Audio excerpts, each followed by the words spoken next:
aí, galera, voltamos para fazer a nossa revisão. É isso, professor Jorge? É isso aí. Vamos fazer um resumão aí da aula dessa odisseia humana aqui na Amazônia. No Brasil, a gente entendeu que, inclusive, muito do Brasil não era de Portugal, era Espanha. É isso mesmo, exato. Então vamos lá, já começou a aula? Começou. Vamos lá, galera. Vamos lá no quadro, aula 10.2. Evolução e colonização da Amazônia, parte 1. Vamos lá. Começamos ali sobre os bandeirantes, né, Rogério? Exato, professor. Eles começaram a andar por aqui lá pelo século XVII. As expedições vinham em busca de metais preciosos, pedras preciosas, sem falar que também eles aprisionavam os indígenas. Rogério do céu, então quer dizer que aqui sempre foi motivo de exploração, né, Rogério? Isso mesmo. Lá no século XVII, né, professor Jorge? É isso aí. Então, a gente tem a ideia de que, obviamente, por ser uma região nova para esses povos europeus, aqui eles encontraram algumas coisas que para eles eram novidades, que depois nós chamamos de drogas do sertão. Muito bem. Essas drogas do sertão eram plantas, alimentos, ervas medicinais nativas da região que eram muito bem vistas e caras lá no mercado europeu. Exatamente. Ok? Como a canela, o cacau, a pimenta. É isso? Isso. Beleza. Falamos aí durante a aula sobre a questão do Forte Príncipe da Beira também, que no governo de Luiz de Albuquerque de Melo Pereira e Cáceres, iniciaram a construção do Forte Príncipe em 20 de junho de 1776. Então, olha só, o Alexandre José de Souza, português, ele foi aí, morreu, né, por conta da malária, das doenças tropicais aí também durante esse período. Então, durante esse processo da construção do Real Forte Príncipe da Beira. E o forte foi criado para resolver problemas ali também da segurança, porque aquela área era a área bem próxima do domínio de Portugal e de Espanha. Beleza, aí essas bandeiras, tinha a bandeira de preação. Apareceu esse nome ali? Apareceu. É isso, Rogério? E aí Muito a gente não lembrou de falar para o aluno que era essa captura de indígena para torná-lo escravo. Exatamente. É isso? Também. E tinha as bandeiras de prospecção, que era atrás de ouro e metais preciosos. Então tinha essas duas bandeiras. São os dois tipos, né? Para o aluno guardar essa informação que é preciosa para concurso. Professor. Exatamente. Preação e prospecção. Isso. Prospecção, inclusive essa palavra é utilizada até hoje pelos geólogos, né? Para achar lugares diagnosticados com ouro.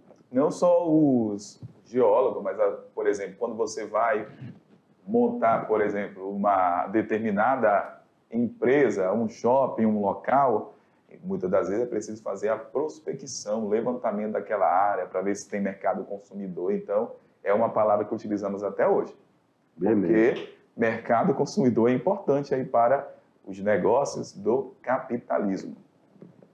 Então, para a construção do forte, falamos durante a aula, trabalhadores de onde? São Paulo, também de Belém, Mato Grosso, certo? E a estrutura, olha, 970 metros de muralhas, a gente tinha do perímetro do forte, 970 metros, muralhas de 10 metros de altura e 56 canhoneiras, com o propósito realmente de garantir a segurança dessa área territorial. Para a coroa portuguesa. Exatamente.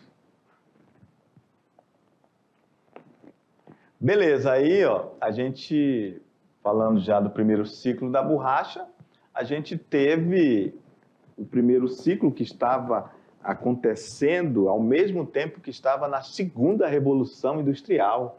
Isso mesmo. O carro já tinha sido inventado e ele estava sendo produzido nos Estados Unidos e Europa. Para lembrar de um grande empreendedor, Henry Ford. Obviamente, se estamos falando de Henry Ford, estamos falando da invenção dele, o carro de marca Ford. Exatamente. E aí, o aluno tem que lembrar o seguinte, professor Jorge, que a gente está falando de automóvel agora, os automóveis que precisam do que? Dos pneus. Diferente lá da ferrovia. Na ferrovia não precisava do pneu, né? Então lá tinha roda em ferro. Agora a gente está falando de segunda revolução industrial. Não só os carros, mas também as bicicletas começaram a surgir nesse período e houve a necessidade de aumentar essa produção da borracha. Perfeito. Vamos lá? Então, Rogério, para se extrair esse látex, não tinha mão de obra aqui. E aí mandaram para cá os arigóis, que eram os nordestinos. E eles estavam fugindo de uma grande seca que teve em 1877. Rogério, essa seca foi um absurdo, Rogério. As pessoas morriam mesmo como mosca. Foi seríssima essa seca lá no Nordeste. Beleza? E é o seguinte, a gente ainda tinha um sonho de enriquecer e voltar para o Nordeste rico. Olha, esses meninos. Beleza, não foi o que aconteceu. Inclusive, os próprios bandeirantes também pensavam isso. Quando eles vinham para cá, né, nas bandeiras de prospecção, eles pensavam que aqui era um lugar de fabulosas minas de ouro, Rogério. Era isso que eles pensavam, eles sempre estiveram em busca disso. E tu acredita que tem muitos garimpeiros que têm esse pensamento, que um dia vão achar, principalmente os mais antigos. Sabe disso, né? Uhum. Então, é um sonho, que eu não sei se isso virou mito, né, que veio através do tempo, mas eles já pensavam nisso. Era o famoso Eldorado, né? Depois tornou o Eldorado. Né? Exatamente. Isso mesmo. Beleza. Aí depois, não se tem certo número de nordestinos, que estima-se que dizem alguns que foram 300 mil e outros 150 mil que vieram para cá.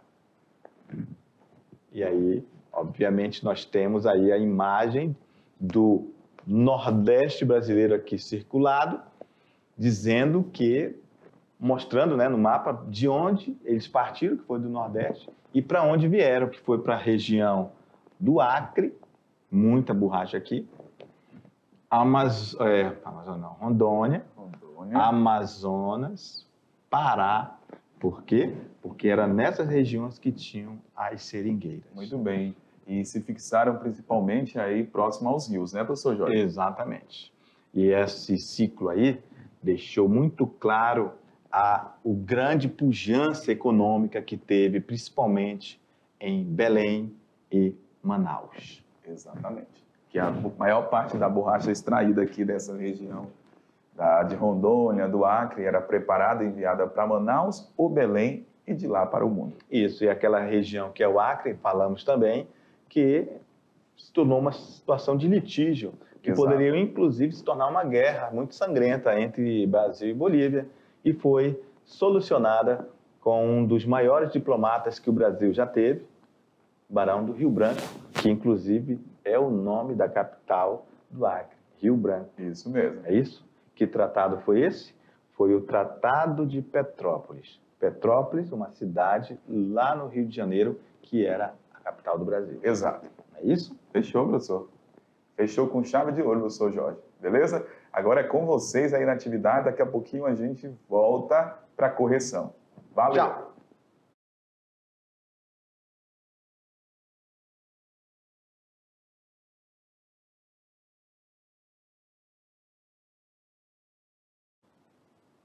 E aí, galera, voltamos agora para fazer a correção. Foi tão rápido que não deu nem tempo. Eu estava olhando para o relógio para ver se ia tomar uma água, mas não deu tempo não. Já voltei aqui, porque a gente está ansioso para fazer a correção da sua atividade. Você está ansioso, Rogério? Eu estou demais, porque... Então vamos logo. Bora agora. Bora, que até a Japa tá, que ela ficou rindo ali, olha lá. Ó, bora, né, Japa? Bora agora. Questão... Eita, Rogério, a gente já começa aqui, ó, detonando essa questão aí, Rogério. Presta atenção, FGV, meu amigo. Exatamente. FGV é terror, é ou não é, Adelina? Fundação é Getúlio terror Vargas, aí de concurseiro. Vamos lá. No tratado assinado em 1903, ficou acordado. Olha aí. Acordado, Rogério. Será que ele estava dormindo? Não, não é isso. Firmado. Acordado vem da palavra acordo. Vem do verbo acordar. Ok? Firmar, né? Firmar o compromisso brasileiro de construir a estrada de ferro Madeira Mamoré. Exatamente. A garantia de trânsito pelos rios da região, a cessão da região meridional do Acre por parte de quem? Da Bolívia, para ter acesso onde? Ao Brasil. Ao Brasil através dos rios para escoar a matéria-prima deles, que era o látex, beleza? E o recebimento de compensações por parte do governo boliviano que resultaram no pagamento de uma indenização de 2 milhões. Rogério, isso é muito dinheiro até hoje. Exato. Imagine na época. É um absurdo o dinheiro. Hoje poderemos dizer que estamos falando de bilhões de reais. Bilhões e bilhões. Não tenho nem estimativa de quanto é isso hoje. Tá? Mas eu sei que é muito dinheiro. Vai mais de 1 bilhão aí, com certeza. Com certeza. Muito mais. De libras esterlinas, por quê? Eu sei que é muito. Porque as libras esterlinas é a moeda dos ingleses. Muito É isso? valorizado, Muito né? valorizada até hoje. Beleza, por parte do governo brasileiro. O texto se refere mamão com açúcar. Muito tranquila essa Mamão questão com mesmo. açúcar. De novo, Aldelindo, vai lá. Mamão com açúcar. Olha aí. Estamos falando do Tratado de Petrópolis? B. O Acordo de Washington. C. Tratado de Ayacucho? D. Tratado do Rio de Janeiro. Ou letra E. Acordo do Bolivian Syndicate? Obviamente, sem mais delongas, meu querido, foi o que o professor Jorginho falou no final do resumo. Exato. Tratado de Petrópolis. Muito bem. Alguma observação? Tranquilo. Tranquilo, né? 2. No século XIX, o primeiro ciclo da borracha em território rondoniense. Vamos lá. A. O que ele possibilitou o adensamento dos núcleos de povoamento, tanto nos vales dos rios, quanto nas áreas elevadas da Chapada dos Parecis. B. Diagramação. B. Foi elemento gerador de riquezas que tornaram essa parte da Amazônia Ocidental atrativa para imigrantes europeus. C. Atraiu basicamente nordestinos e bolivianos para o trabalho nos seringais, mas não gerou grandes núcleos de povoamento. D. Concentrou o povoamento na porção centro-oriental do território, criando forte contraste com o restante do espaço rondoniense. E E. Contribuiu para a formação da estrutura demográfica, que viria a se consolidar em meados do século XX. E aí, Rogério? Vamos analisar. Teve problema ali nos seringais do Acre? Sim. Quem é que estava lá? Bolivianos. Boliviano e quem? Nordestinos. Os nordestinos que vieram lá daquela seca que a gente falou. Muito bem. Então, vieram trabalhar nos seringais e gerou realmente núcleos de povoamento. É isso? A D aqui, quando fala, concentrou o povoamento na porção centro-oriental do território, foi mais na região para o norte e também na região noroeste, que a gente pode colocar aqui do estado, e não gerou, como que está falando aí, ó, concentrou povoamento, não concentrou nada nessa região. Porque se você está falando que concentra, ele também está dizendo que, ó, subjetivamente, que também está fixando, né? E nem contribuiu para uma formação de estrutura que viria a ser condenada. Não, porque não gerou muita, vamos colocar, cresceu muito a população dessas terras aqui no período do ciclo da Eu borracha. tenho certeza que nossos queridos alunos... Tranquilo, né? Tranquilo. Questão 3. O Real Forte Príncipe da Beira foi inaugurado em 20 de agosto de 1783 e constitui hoje o mais antigo monumento histórico de Rondônia. A construção do forte obedeceu aos seguintes objetivos da coroa portuguesa. 1.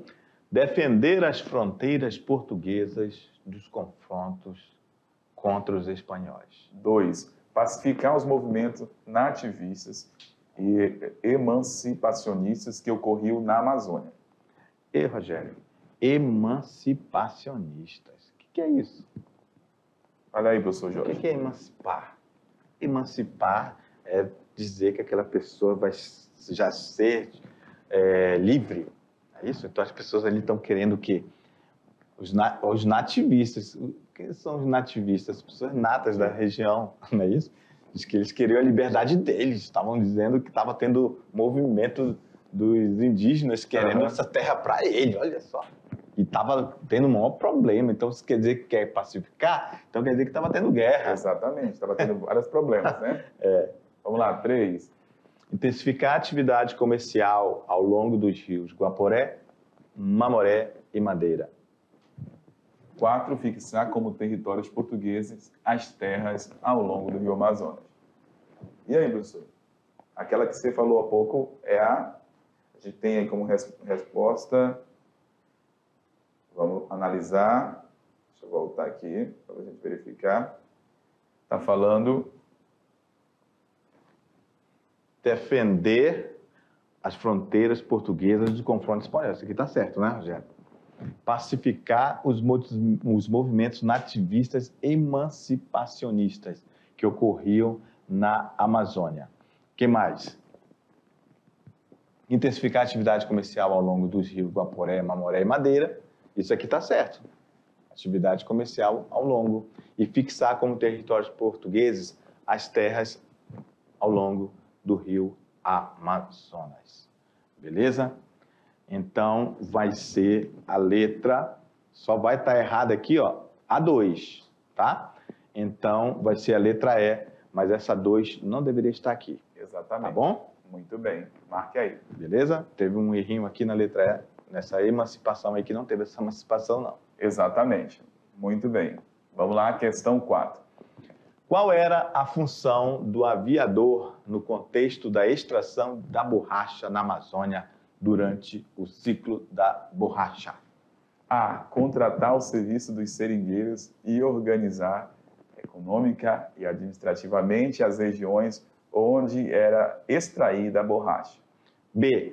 Levar os imigrantes nordestinos para as plantações de seringas, protegendo-os de ataques indígenas. C. Transportar de avião cargas com látex para os Estados Unidos e Europa. Essa até a Japa Rio. Vamos lá. A. D. Construir aeroportos nas regiões das plantações de seringueiras com a finalidade de escoar produto para fora do país. Ou E. Apresar e empregar a força do trabalho escravo indígena na extração da borracha. Então, Rogério, estamos falando das casas aviadoras. Exatamente. Contratar serviços dos seringueiros e organizar economicamente e administrativamente as regiões onde eram extraídas então tá tranquila, né? borracha. Exatamente. Então, essa aqui está muito legal. Eu acho que ela está perfeita. Levar os imigrantes nordestinos para a plantação de seringa. Não existia plantação de seringa, elas já estavam plantadas. Exatamente. É isso? Transportar de avião, meu Deus do céu. Construir aeroporto, meu Deus do céu de novo. Apresar o emprego da força do trabalho escravo indígena, também não. O índio, foi muito difícil aprisionar, pegar esse trabalho do indígena, porque ele era muito arredio, ele não sabia, ele não era disciplinado, por exemplo, como o negro, o trabalho negro. Muito bem. Era muito diferente. Com certeza. Então, e ele sofreu muito, o indígena, com isso, porque eles morreram muito por causa disso aí. Verdade. Beleza? Né? Então vai ser a letra A. Contratar o serviço dos seringueiros e organizar econômica e administrativamente as regiões onde era extraída a borracha, Rogério. É isso aí. Então fechou, né, professor Jorge? Por hoje, a gente volta daqui a pouco. Galera, valeu, tchau! Tchau!